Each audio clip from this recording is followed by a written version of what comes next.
Welcome to This Is Money podcast, sponsored by Charles Stanley Direct. I'm Georgie Frost, and joining me and Simon Lambert today is Helen Crane. And coming up, we're seeing a spike in 30-something-year-old borrowers taking on ultra-long mortgages, which will see them paying into their retirements. Are we just storing up big problems for the future? We have more on the great neck to robbery. Just what is owner Sainsbury's going to do about it?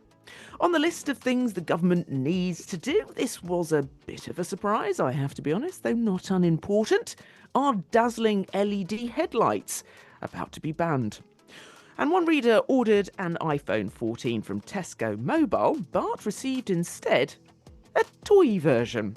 Crane is back on the case. Plus, Simon often moans about higher earners in England being unfairly taxed. But do our friends in Scotland have it even worse? Ask this week's winner of our coveted This Is Money mug. Don't forget, you can stay up to date with all the latest breaking money news. Just go to thisismoney.co.uk or download the app. Take control of your finances with Charles Stanley Direct. Invest, save, coach, or plan.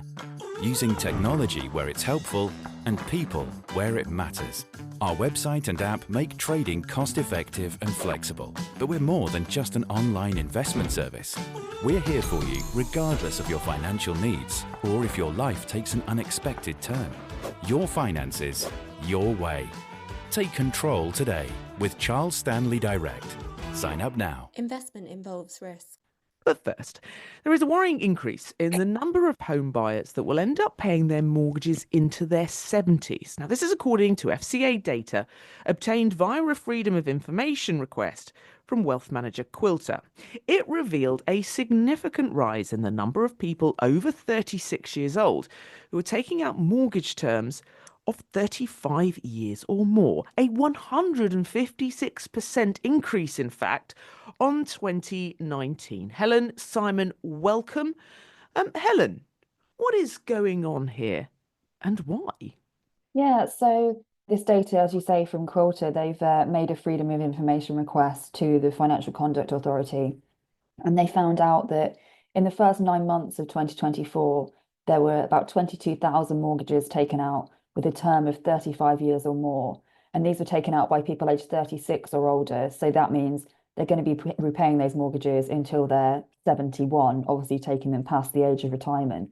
And there's been a big increase in this as well. And I think this coincides with mortgage rates going up. People are looking at what their payments are going to be on their mortgage, and people who maybe would have taken a 30-year term, maybe even a 25-year term, obviously, until quite recently, most people did tend to take a 25-year mortgage. That's crept up in the last few years, because of these higher rates. So they're thinking, maybe if my rate was 2%, the repayments would be affordable on a 25-year mortgage. But actually now I'm going to have to push that term longer to spread the repayments over a longer period. But each month the payments themselves will be smaller. That obviously tees up a longer term problem, because the longer you're repaying your mortgage, the longer time interest has to build up. So you end up paying can be far more over the long run. Adding 5 years to a mortgage term can add tens, hundreds of thousands to the amount that you end up repaying overall. So it is a big issue, but I think it's a combination of, higher mortgage rates, house prices are obviously always just ticking higher. And I think people trying to get on the property ladder are just trying to find any way to bring that down a little bit. And if that means taking a longer mortgage, then that's something they're prepared to do.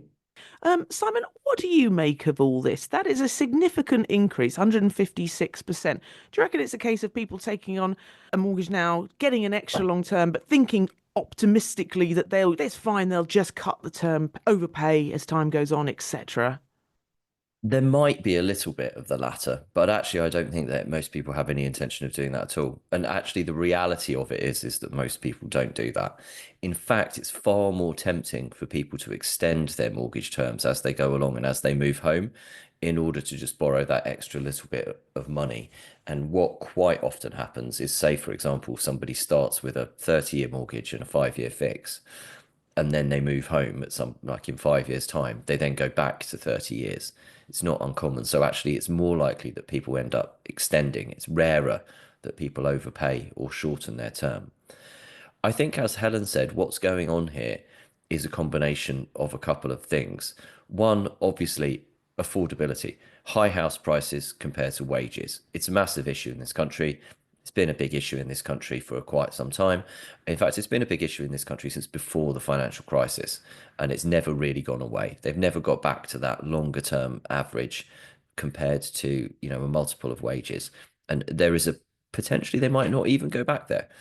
And that is a problem. And the way that we've dealt with this is by extending mortgage, trying to squeeze ourselves into being able to afford to borrow. But there's also some changes that have happened to mortgages that have meant that effectively the system is doing this to people as well. So mortgage affordability based lending means that lenders will look at your outgoings and your incomings, and they'll try to get you to hit a number to see how much you could borrow. Of course, obviously, for most people, it works in the way that they've found a property that they want to buy and they need to borrow a certain amount. So then they're trying to squeeze themselves into being able to hit that target number. And one of the ways of hitting that target number is to get your mortgage payments down. And if you get your mortgage payments down, then you can do that by extending the term of the loan. So just to put some figures on it, if you were to borrow £200,000, the old-fashioned 25-year mortgage term, very old-fashioned now, but like you don't have to go back that far to find a time when that was the most common. £200,000 at 5% would be £1,169 a month. Extend that to 30, which is, I think, the most common nowadays, and that brings the mortgage payments down to £1,073. Extend it to 35, you can knock a bit more money off. You get yourself down to £1,009. Extend it to 40, and you can smash yourself through the £1,000 barrier, and you've got a £964 a month monthly payment.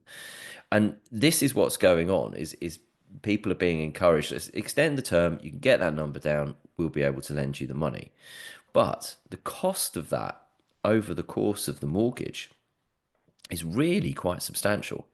So if you were to borrow that £200,000 and the rate was to stay at 5%, you know, over a 25-year term, the interest that it would cost you would be £151,000.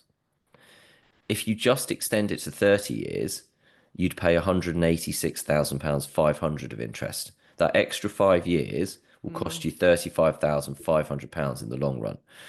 You go to 35 years and the interest goes up to £224,000. If you go to 40 years, the interest goes up to £263,000. So that 40-year term is going to cost you £112,000 more in interest compared to borrowing over 25.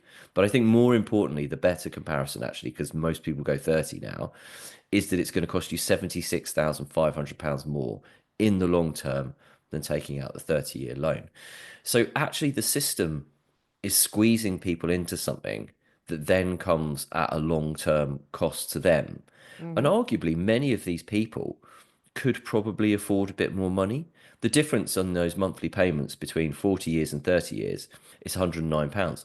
Most people could probably, especially considering they're, you know, most first-time buyers are dual borrowers, most of them could probably stretch to an extra £109 a month between them. In fact, many of them may actually be paying rent that is more expensive than the mortgage that they're going to be paying. There are obviously costs that you need to factor in because owning a home costs money, you know, the maintenance, the repairing stuff, all the things that your landlord does or should do for you. But in many cases, people could afford that extra bit of money.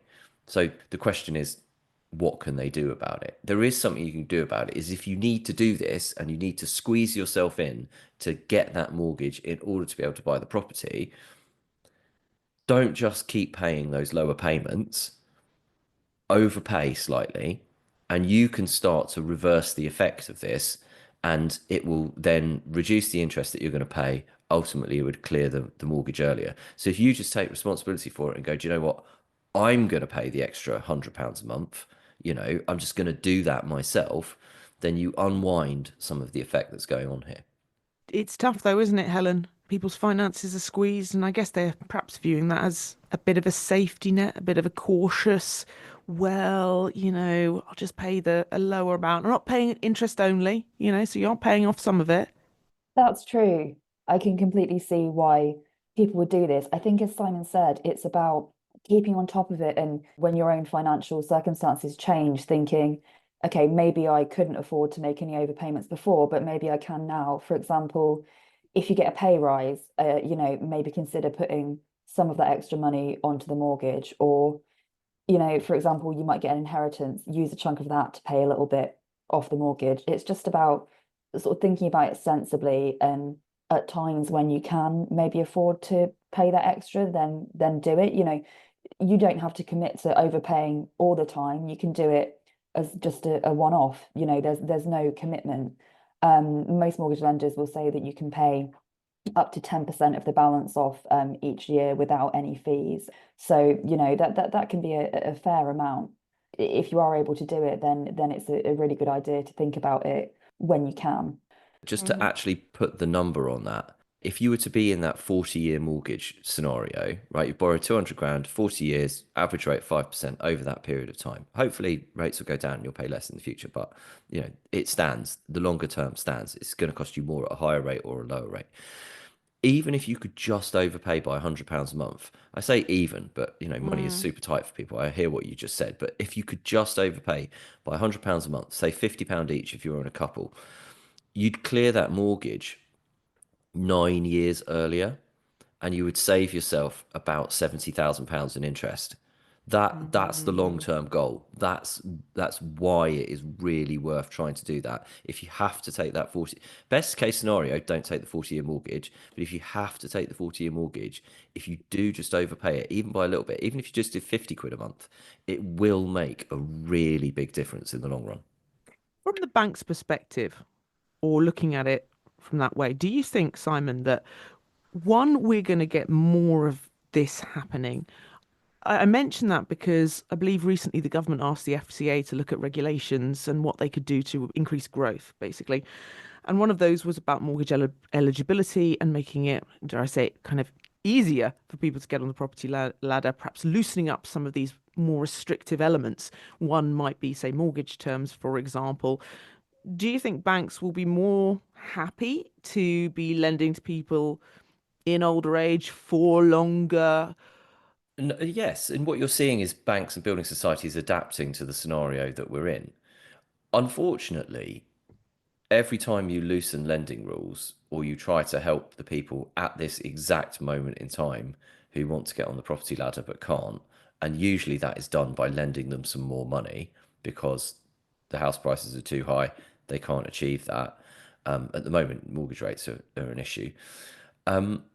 You push up house prices a bit more, and you make the problem worse. In the cold hard reality of it is what we need to do is let the market function properly. And if people can't afford to buy houses, they can't afford to buy houses, and eventually there will come a point where the price of those houses will get cheaper, and then people will be able to afford to buy houses. And we have repeatedly not done that, and we didn't do it post financial crisis. They never fell back to where they should have fallen back to, and so on. But it involves a huge amount of pain for people, and that's the problem. And politicians don't want to inflict that pain on people. People don't want to feel that pain, and it's all very well for me to say that from the position of sitting in my nice house that I own with a mortgage. But if I was in the position now of wanting to buy a property and I was a first time buyer, then I'd be like, yeah, loosen them up. Let me borrow the money. I can afford to borrow the money. I'd rather be buying my own house, and I'll take it on the chin that it's really expensive than paying rent. So it's a really difficult scenario because when you look at it from the broad top down level, there's what you should do. But then if you look at it from the personal level, there's you can't blame someone for taking the 40-year mortgage. The real winner from this, though, is banks and building societies because they get to lend people more money and charge them more interest over a longer period of time. The financial system is absolutely coining it in off of high house prices. And we, the public, are massively losing out. It would do us a huge favour if basically the government came up with some crazy plan to just devalue everyone's houses by knocking a naught off the end. I mean, could do, could do. I got my first mortgage statement through the post the other day. It does not make for happy reading, I'll be honest. It is quite depressing. They get better. Okay, and the Oh, longer, so my mum the said. more My you mum can, said the that. more you continue, the more of your payments go towards paying off the debt, and the mortgage statements get better. It could be Helen? worse. You could just have got your new tenancy agreement. Helen? Sorry. No, I was just gonna say, I think Simon absolutely hit the nail on the head with that. You know, these long mortgages are not ideal. You do end up paying an awful lot in interest, but what's the alternative? If the alternative is staying in rented house or a rented flat, that rent is going to go up by the market rate every single year. And, Yeah. you know, at least your mortgage it might be high, but at least it's a fixed amount. At least that's a cost that's under control. And obviously, over 30 years, the amount of that mortgage due to inflation, the payments are going to feel less painful as you go on. You know, you're going to increase your loan to value. As Simon said, it gets better over time. But if the alternative to taking a massive mortgage is staying renting, then that's just ultimately always going to be worse in the long run. It's much worse to end up retired and still paying rent than retired with a mortgage that after 35 years probably feels quite small, I think is at the heart of all this. All right, then. Cast your minds back to May last year when we told you on the pod of the curious case of the stolen nectar points and the heel dragging of owner Sainsbury's to do much about it. Well, it appears the problem, well, is not getting better. In fact, it looks like it's getting worse because during the course of December, this is money heard from nearly 100 readers who'd had their nectar balances emptied ahead of Christmas. I mean, what a time. Now this is money can reveal that 12 million points worth £60,000 have been stolen from their readers in the past year, ranging from small amounts worth about £2.50 all the way up to £1,000. So what is going on here? Basically, it seems like it's come on really quickly. It's kind of come out of nowhere, and we've heard from so many readers now that this has happened to. So during December alone, 100 people got in touch with us and said that they'd had their nectar points stolen. And you might think on the face of it, oh, you know, it's just points. It's kind of free money. It's not a big issue. But actually, some people have £1,000 in nectar points. A reader got in touch and said that they had £1,000 worth of nectar points swiped. So it's a big deal. And you know, a lot of people will save up these points, for example, to pay for Christmas. And it seems like there's actually a really spike in this just ahead of Christmas. And you know, people are seeing their balances that they were hoping to use to pay for a Christmas dinner, for Christmas presents, just taken from them. And the frustrating thing is, we still kind of don't have the full picture from Sainsbury's about how this is happening. So people are finding that they'll go to check their nectar balance and everything is gone, and you can look and see where it's been spent. And quite often it will be hundreds of miles away from where you live. So it's kind of clear that to Sainsbury's, you haven't spent these points yourself. It's very kind of out of character spending. So it seems that scammers have somehow found a way to clone Nectar barcodes. You know, when you go and you scan your barcode at the till and you can pay with your points. It seems like they found a way to clone those and they're selling them on the internet, selling them in batches. You know, here's 300 Nectar account codes. The hope for the people who buy these scammers that buy these is that you know they'll buy 300. Some of them will have £1 on them, but there'll be one in there that's got £1,000, and it kind of makes it worth it for them to buy them. I am surprised actually. I mean, Nectar's been quite good at refunding people when it does happen. And we've got involved in some of those cases and point this out, and they will refund the points balance, but they don't seem to be kind of able to nip it in the bud. There's clearly an issue with the security on accounts that people are able to access them in this way. But it's difficult. So it's not even a reportable crime because it's points and not money. People have tried to report this to the police, and you can't because it's just points. I mean, does that mean that if someone got caught for doing this, they wouldn't be able to get prosecuted for it? It just seems like there needs to be some extra level of security, and it just seems bizarre to me that this keeps being able to happen. You know, is there no way that Nectar can kind of lock this down? Because we're not seeing a similar thing with other supermarkets. You know, we're not seeing the same thing on sort of Tesco club cards or any of the other cards. And it just seems that there's kind of a hole in the security here that I think Sainsbury's should be able to fix. Listening to you there, Helen, what kind of concerns me is a lot of these companies have a lot of data on us, and it just makes me a little bit worried that if you can't add that extra level of security that you talk about, well, what other sort of data and information about us is also a little bit vulnerable? Or am I just being a little bit overly concerned about that? No, I think you're right. And a lot of people are concerned. Obviously, the reason why supermarkets offer these loyalty cards is to collect data on people. That's something that I think a lot of people actually don't realize. What's in it for them is that they get all this information about when you shop, where you shop, what you buy, how much you spend, and that's incredibly valuable to them. And they sell that data on as well and use it in all kinds of different ways. So that's a kind of quid pro quo of being able to collect these points and having these discounts. And I think actually probably part of the reason why scammers have kind of clocked onto this Nectar card thing is because in the last couple of years they introduced these or loyalty prices. So when you go into the supermarket and you see there's one price for people who have a Nectar card or a club card and another price for everyone else. So a lot of people who didn't used to use loyalty cards now do use them religiously. I mean, I do myself. I never used to use one Simon Lambert. before the loyalty points were there, and now I use it every shop. So there's many, many more people using these cards, I think, which means that it's just an absolute gift to scammers, isn't it? People are piling into them, and it's a much bigger opportunity for them, unfortunately. Okay, so firstly, what is Sainsbury's saying? We've spoken to Sainsbury's and Nectar about this multiple times over the last year, asked them to explain what's happening and whether they should be sort of looking at their security system again. This time we asked them specifically about these customers that have lost points ahead of Christmas, and they Such a said, rubbish time, isn't it, as well? Oh, I how know it's a really gutting. unfortunate time because a lot of people do save them up Yeah. for their sort of Christmas spending. So Sainsbury's said, the security of our customer accounts is our highest priority, and we have a range of measures which detect and in many cases prevent fraud. For any customers who suspect they may have been a victim of fraud, we aim to put it right as soon as it's brought to our attention.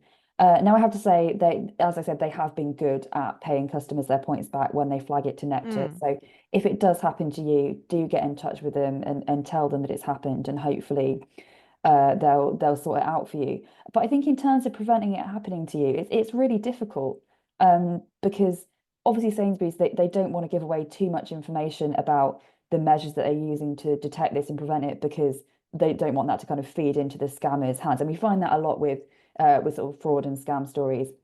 They don't want to kind of give away too much about what they're doing because it essentially allows the fraudsters to sort of Mm. understand the rules and understand how to get around them. Yeah, I mean, I can't really say how you could stop this happening to you. That there doesn't really, other than, not using your Nectar card and deleting your, spending your points and deleting the app. I can't really, I don't really have any advice to offer on how you can stop it happening to you because we don't really fully understand how it's happening still. Yeah, no, quite. Spending your points. I have them automatically turned into Avios points, I do. Simon, you famously, long-term listeners of the podcast will know that you and Lee used to laugh at me when I would get out my wallet and clatter, clatter, clatter. Now it's all on my phone. I feel very, very modern. But you would laugh at my loyalty cards. But now it's almost impossible not to have them. If you want to go into things like Tesco, into Sainsbury's, where, like Helen explained there, you have different pricing almost. It's just not worth it. This must be even more frustrating because you succumbed, Simon, didn't you? You actually had to go for that Sainsbury's, and it must feel really galling when you think, oh, I can't get it right. I believe my exact words were life is too short for loyalty cards. That is exactly your phrase, Uh, yes. and unfortunately, my life Yeah. is no longer too short for loyalty I cards. My life involves two loyalty cards, which are on my phone, so that when I shop at Tesco and when I shop at Sainsbury's, I don't have to get ripped off and know. pay the higher prices that they charge on some things to people who don't have a Nectar card or a club card. Now, the Competition and Markets Authority, the CMA, investigated this recently, and they basically said it's working fine. People are getting discounts. I don't know. I mean, there was quite a lot of concern, especially because the price gap on some things was getting really quite big with the if you do have a card and if you don't have a card. And the co-op does this as well with its member prices, although there's the price gap I think in the co-op is slightly lower. But it basically just pays to have one of these cards now. Unfortunately, that means that, what you're what you're getting in return is the lower prices, and what they're getting in return is your customer data. They're finding out what you buy and everything like that. I mean, I've had a club card for years because, well, I don't personally have a club card. My wife has a club card because my wife used to work for Tesco. And so, I've got a photo of that on my phone that I use, and I had to sign up for a Nectar card. I've never used a Nectar point in my life. Maybe I should check how many I've got and see whether I can do anything with them. I just never really think that That's it's not the worth. most important thing to you, is it? I never really think that it's worth doing. I'm not doing it for the Yeah. points.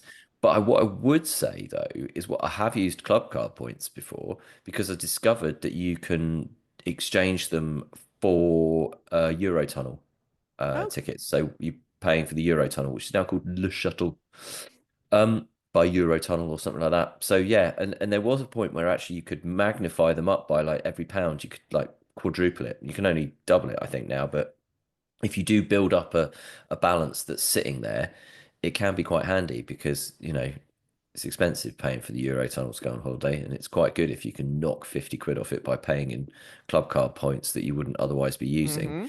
One suggestion that was made when our reporter Ang was on Rip Off Britain talking about Nectar Point robbery this week, from one of the experts there, was that maybe people just needed to not let big balances build up. yeah. That Like Helen said. yeah, just like spend it, like small amount, spend it, small amount, spend it, small amount, spend it. That's not really how people want to use these, so it's quite unfortunate. That's it for part one.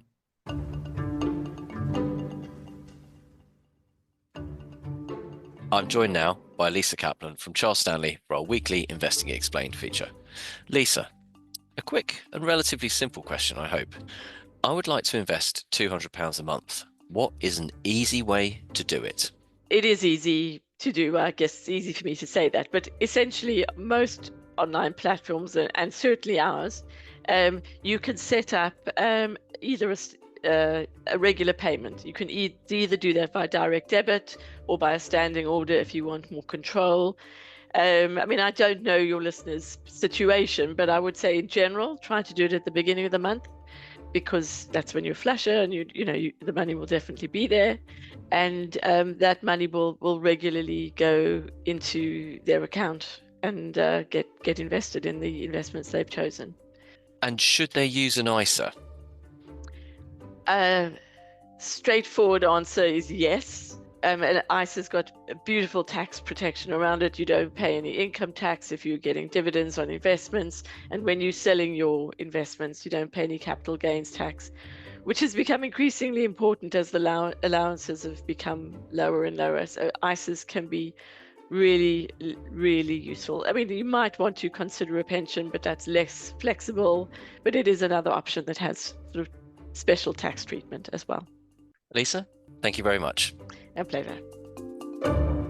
Welcome back. Could blinding LED headlights finally become a thing of the past? Now, the government has given an update on a prospective ban. A new study is being launched into the issue whilst acknowledging public concern around the safety of bright headlights. Simon, for anyone that doesn't drive or has absolutely no idea that there were different types of headlights, I just thought sometimes someone had forgotten to take off their full beam.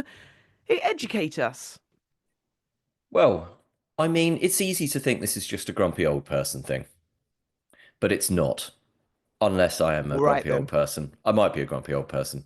But no, this is a definite issue. And there's a number of reasons why this is an issue. Headlights have become substantially brighter. Is that a and fact? Yes, yeah. it's fact. Fact. Right? If you say fact after it, it's a fact. It's a So fact. headlights have become substantially brighter. Fact. And people are being dazzled. Fact. And when you are being dazzled by someone, it is like somebody driving at you with their full beam on. And I had it happen the other day.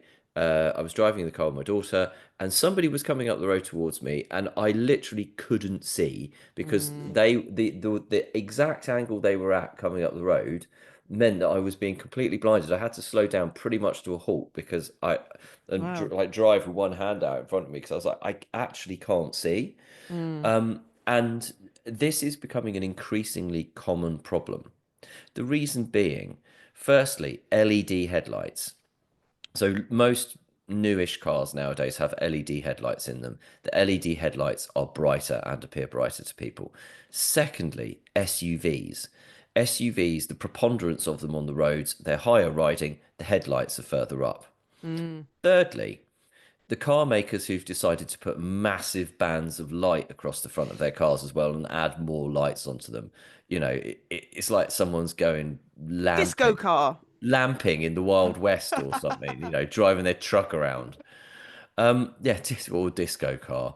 And finally, people buying cheap aftermarket bulbs, which may or may not come from websites shipping cheap crap from China. And they Right. may be coming from other places, but people are fitting like cheap aftermarket bulbs into their cars that are even brighter potentially than they should be. And also, there is a function on your car where you can set the level of your headlights as to whether they are pointing slightly further up or slightly further down. And basically, what that's for is if you've got your car fully loaded, then you can change the angle of them slightly so that they're still pointing down. So rather than the car being weighed down and pushing them up, it can then push them down. And there's basically a little function in the car. And a lot of people's cars have just got them set up wrong so that they're pointing up rather than down towards the road. Anyway, this started being mentioned. I don't know whether it was originally a social media thing, grumpy old and young people moaning about it or whatever. But it's gained some serious traction. And you talk to a lot of people, they're like, yeah, I have been driving and I have been blinded. And this is obviously not just annoying, it is also really quite dangerous. And I would add, right? I would add to this, you don't have to be driving for this to be an issue to you, although it is obviously more dangerous if you are driving towards a car in a car and you suddenly can't see where you're going. Pedestrians will be being dazzled. Cyclists will be being dazzled, but also cyclists are dazzling people as well. I cycle I cycle to the station every day and then I get the train to London and then I cycle across London from St Pancras to our offices in Kensington and then back. There are a sizable number of people who come past me with the most unbelievably bright bike lights on. And if you think car drivers don't have their bike lights pointing at the roads, you should see what some cyclists do. That it's almost as if they deliberately aim them at the exact point where it drills directly into your brain and means you will not be able to see anything for the next 5 minutes. Yeah. And that is also dangerous. Basically, blinding people with bright lights so that they can't see where they're going is dangerous. There isn't actually really an official rule about how bright headlights can be. Right. And anyway, there are calls on the government to act. You would be perfectly right in saying, does the government not have more important things to be dealing with? But if this is potentially causing accidents, and I suspect that it is a contributing factor in some of them, then maybe it should crack down on them. Can we find out that information, like a freedom of information request, or I don't know if people write them down the cause of accidents? It'd be very, very difficult to find that out. Right, right. But clearly the government are taking it seriously, and people's lives and safety are vitally important. I suppose wearing shades wouldn't work, especially at night. So that's not going to work. I just don't think that is an improvement in road safety. Everyone's driving around at night time and there's sunglasses. Neither do I. Like a celebrity. Is there anything, or there's nothing wrong with looking like a celeb, but how can you limit glare, prevent dazzling others apart from this button and make sure that it's down? Is there anything you can do? I assume not put, like, I don't know, something over the front of them, because that would Have a look in your car's handbook and see whether you've got a button in your car that raises your headlights up and down and whether your headlights are pointing in the right direction. Don't use dodgy bulbs. I mean, that should be banned, I think. Get them from a reputable retailer or your garage. And also maybe just like it's probably quite easy to check. Just go outside, put your car on the road, switch your lights on.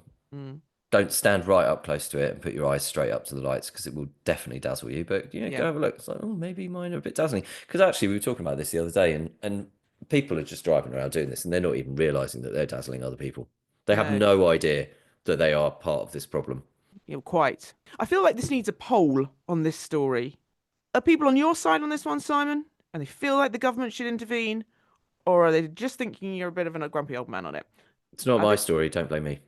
Well, I still think you should have a poll on it. All right, then. Crane is back on the case. Let's go there now. This week, our Helen has been dealing with a rather unfortunate issue of a reader who, back in October, signed up to a new Tesco mobile contract, which came with an iPhone 14 in black. What was delivered eventually by DPD was in fact an iPhone 15 in green. I mean, even better, Helen. Green and an iPhone 15. Tesco Mobile said, you can keep the phone. Oh, okay, Helen, does this get any better? No, is the answer. Of course it doesn't, because Helen got involved. All was not well with the story, Helen. Yes. So initially, obviously, this person was delighted. He's got the next iPhone up. Great. Tesco says he can keep it. Fantastic. But at that point, he hadn't taken the phone out of his box. So he just opened it. Oh, this isn't the right phone. Obviously, he thinks he's going to be returning it. So he doesn't touch it. He calls Tesco and says, where do I send this back? So he hangs up the phone with Tesco and then he does take it out of the box. And it's not a real phone. It's what I can only describe as a model iPhone, like an Airfix version of an iPhone. It's a plastic toy Like one you phone. might have on display in a shop or something, Exactly. or yeah. So when you go into a shop, they obviously don't have the expensive versions out. You know, the ones with they've got a sticker on the front with a picture of a screen instead of the Yeah. actual screen.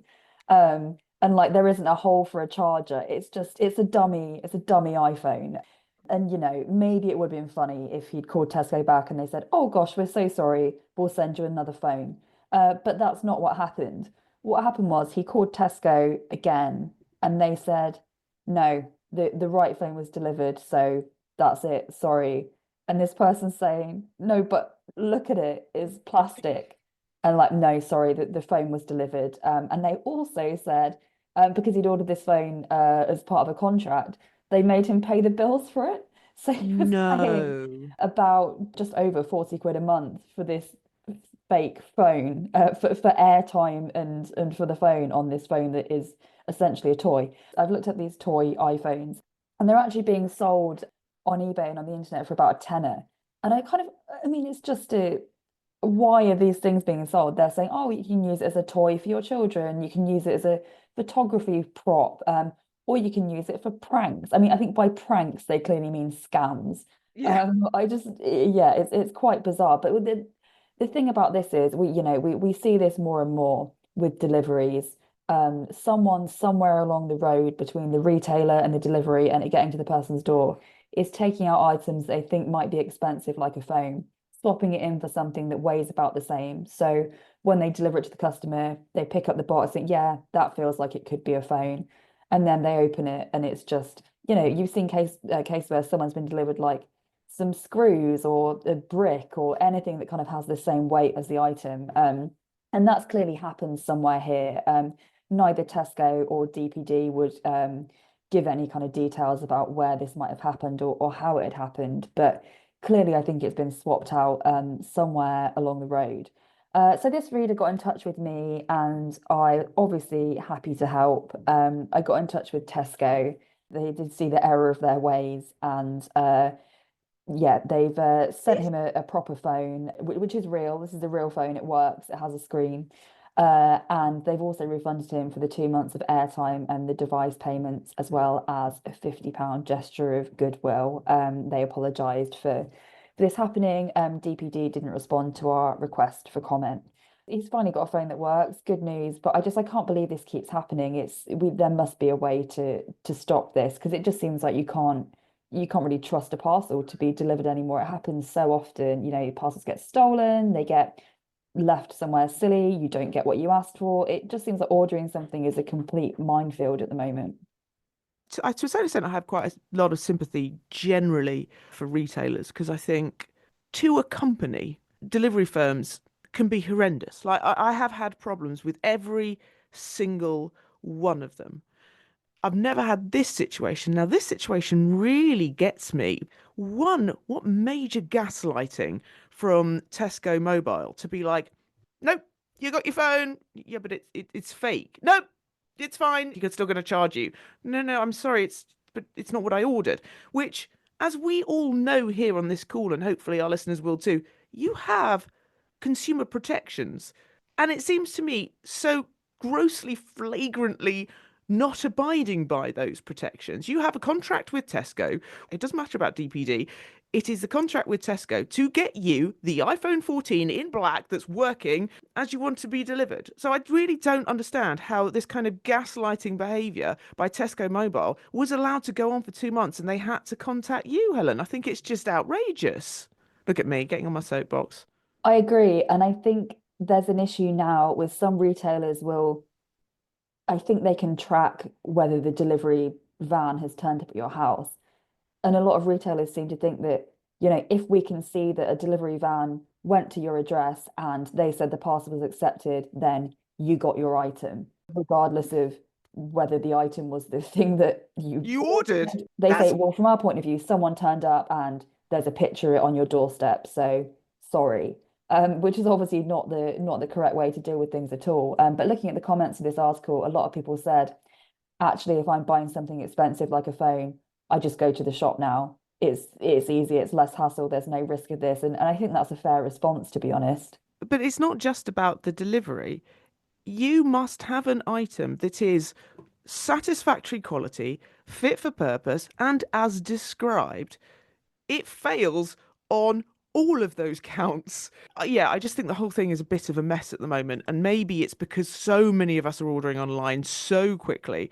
Maybe these sort of checks and balances, aren't happening. But if I was Tesco Mobile, I would be really concerned about, and if I was DPD, I'd be really concerned that where did the breach happen? And I would be trying to investigate it. Simon Lambert.